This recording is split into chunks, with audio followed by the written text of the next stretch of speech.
Kasi kanya tinanong ko kay President Doris yun eh. Kasi nakikita ko, no, medyo dedicated siya. Moving from one place to another. Tapos, alam mo, iba yung pagbibigay eh. Yung talagang pagbibigay na galing sa puso eh. No, ha?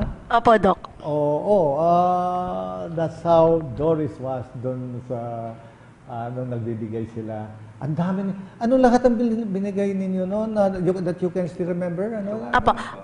Ngayong araw na to, yung grocery bag, meron po doon mga napagkasunduan po namin ng club na mga healthy food imbes na noodles. So may biscuits po doon. Tapos meron din po kaming mga school supplies. Tsaka yung bag na pwede siyang mabasa. So naglalast po yun ng 2 taon. Hindi yung pagkabigay mo ng bag 1 linggo nasisira agad. So, itong bag na gagamitin ng mga bata sa Sitio Calapi, talagang garantisado na kahit pumabasa ng ulan, matibay na matibay po. Pangmatagalan. Ang ganda naman. Alam mo, nung nakikita ko nga yung mga bags na yun wherever you go in the world, makikita mo yung mga elementary school, meron silang bag na naglalakad sila, lakad ng lakad, no? Alam mo na they go from their home to the school, home, out with that bag. In that bag na yun nandoon lahat ang kailangan nila. Napakaganda ng handog sa karunungan. Idadagdag ko lang, Gob, kasi ako rin na-amaze sa binili ng aming Director on Community Service na bag.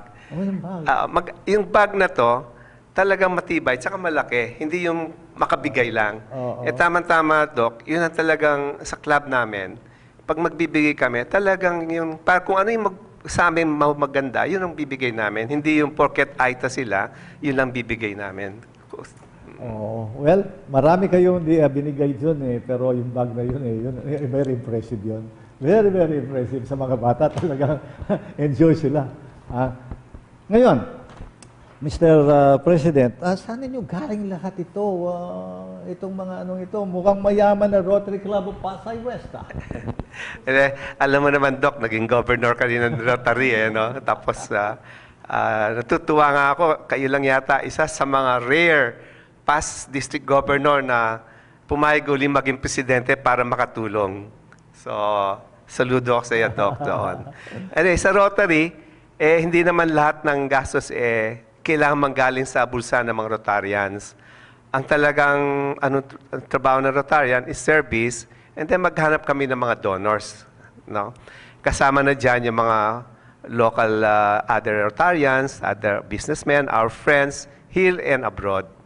So isa sa mga nagbigay naming big donor is my friend, a business partner from Guam, si Attorney Peters Gro.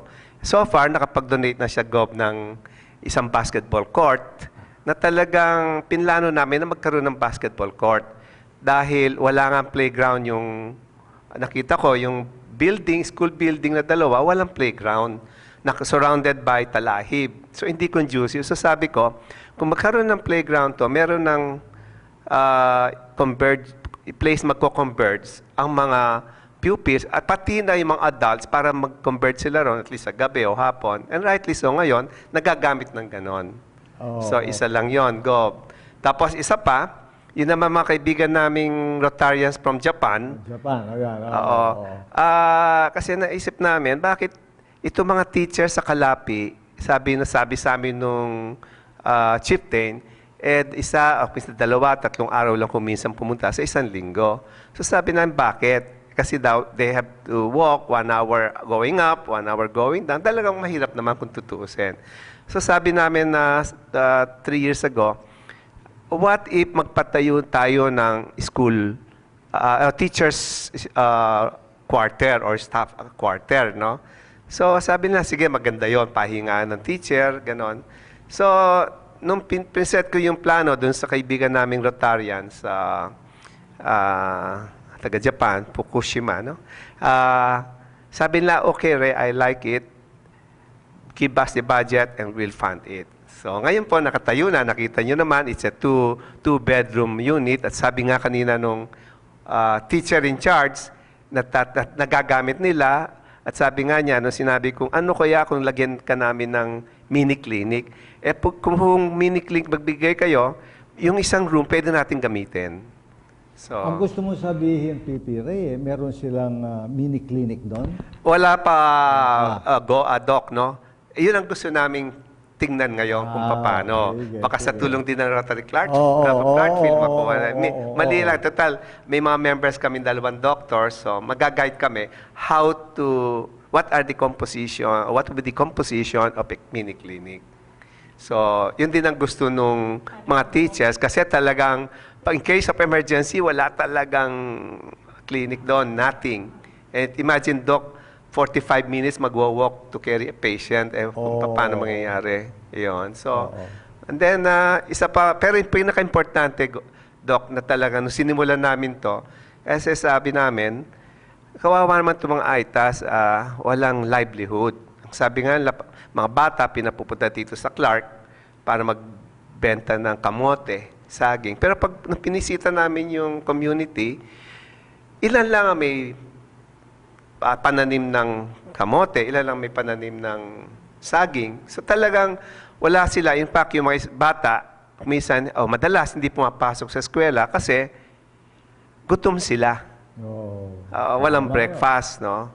Wala. So, ang sabi namin, teka muna, kung kaya bigyan natin ng livelihood ko, naisip namin, bigyan namin sila ng tamarind seedlings na galing sa Pampanga Agricultural College. No? Ang sabi sa amin ng doktor doon, yun daw mga tamarin na yan, after mga 3 to 5 years, mamumunga na yan.